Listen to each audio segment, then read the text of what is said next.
My friend pass out college is Kochi International Communication Engineering. In about my first job. College. My first day of college is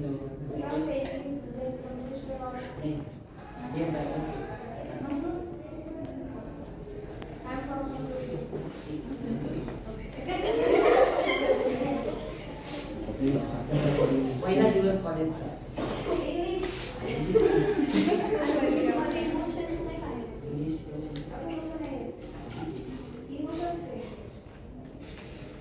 before college is to more excitement to open college in my side. मराठीत बोल ना. English नाही बोलणार.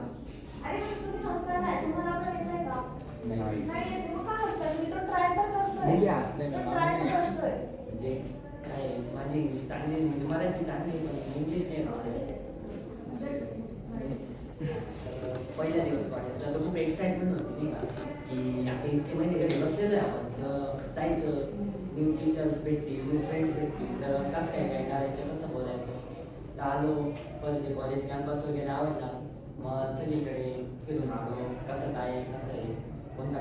Class कुठे काय तर भारी वाटलं आणि जेव्हा लेक्चर स्टार्ट झाले किंवा सर पहिल्या दिवशी आले आणि सरांनी सगळी इन्फॉर्मेशन सांगितली तुमचा क्लासरूम आहे तुमचे प्रॅक्टिकल्स लॅब जवळपास आहेत आणि न्यू फ्रेंड्स बनवा तुम्ही म्हणजे आपली चांगली ओळख होईल तर मग भारी वाटलं आणि पहिले थोडंसं असं धाकधूक आली म्हणजे भीती वाटली मग कसं बोलू कसं नाही आणि मेन म्हणजे कॉलेजला आल्यावरती आता जेवढे पण दिवस डेज गोल झाले तर मग असं भारी वाटलं जे की कॉन्फिडन्स खूप वाढला म्हणजे पहिले मी असं क्लासमध्ये न्यू असल्यावरती आणि आन्सर असते आता मी बोललो म्हणजे काही चुकलं म्हणजे बाकीचे मुलं मुली हसतील असं होईल पण मग हळूहळू तसं वाटलं कॉन्फिडन्स मग आता काही नाही आता लीडर बोलू शकतो काही पण बरोबर असेल किंवा चुकलं असेल काही नाही म्हणजे आता बोलायचं असं आणि खूप म्हणजे एक वेगळी आपली आयडेंटिटी तयार होते नाही का जेव्हा आपण क्लासमध्ये उत्तर देतो आन्सर्स करतो तेव्हा टीचरांचं पण लक्ष राहतं टीचर्स की हा मुलगा ही उत्तर देते म्हणजे हा काहीतरी करू शकतो किंवा बोलतो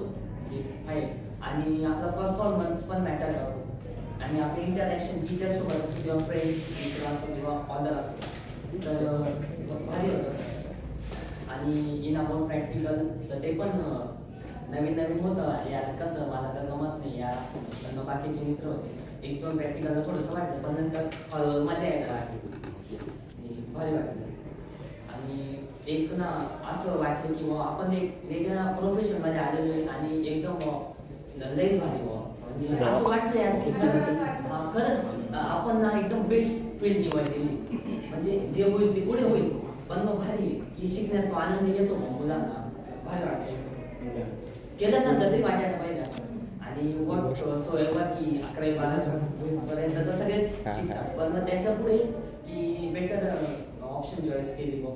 कारण मी CET नीट पण दिलेली होती नीटमध्ये माझं सिलेक्शन नाही झालं त्याच्यामुळे मग CET थ्रू इथे ना मला 75% आलं होतं माझ्या एवढे जास्त नव्हते पण भारी वाटलं आणि नीटचं स्टडी केल्यामुळे थोडंसं HEP थोडंसं चांगलं जातं आपल्या हिशोबाने आणि भारी आणि बाकीचे सब्जेक्ट ॲव्हरेज जसं येतं तसं आणि असं आणि काय म्हणतात नवीन असतं ना की मुलांमध्ये आपलं कॉम्पिटिशन असतं की बाबा आता कोणाला जास्त मार्क पडतात तुला पडता का याला पडतात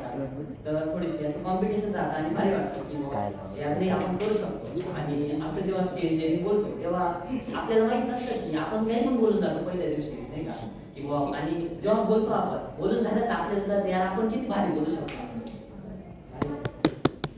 असं